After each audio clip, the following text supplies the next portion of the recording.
Казвам се Милин Джалалиев, работя в Сачи на Сачи, управител на Сачи на Сачи. Занимавам се с комуникация от известно време, от 8 години.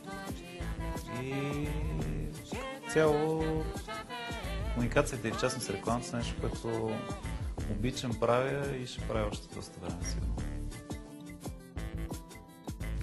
Основната разлика е, че българската реклама все още е изправена на пиедестал и ти говори от високо, докато много често на повечето развити пазари на въпросния пиедестал е с поставен потребителя, който е станал на високо и отдолу си марките и компаниите го слушат и правят това, което той иска и иска да направи.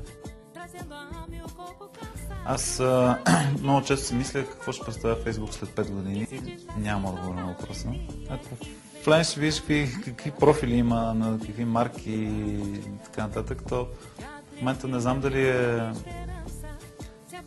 добре да имаш просто профил или не зле, май по-скоро отива в категорията зле, ако просто имаш някакъв профил.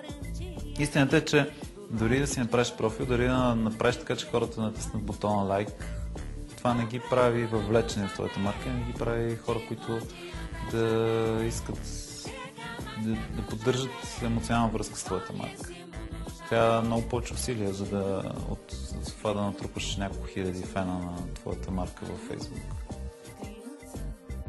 Като цяло диалога, който водиш с потребителя и възможността ти да дадеш възможност той да бъде на преден план, т.е. ти му дадеш една трибуна, в която да се изразява и да се... И другото, което е по-важно, да ти имаш диалог с потребителя.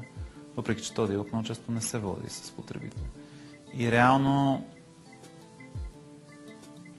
като основно предимство е, че първо можеш много бързо да променяш нещо, защото в крайна сметка, ако сравнение с традиционните медии, там си изключително гъвкав и много лесно можеш да сменяш стратегията си спрямо конкуренти. Но най-съществено, най-ценното е да имаш тази обратна връзка и този диалог, който водиш с потребителя.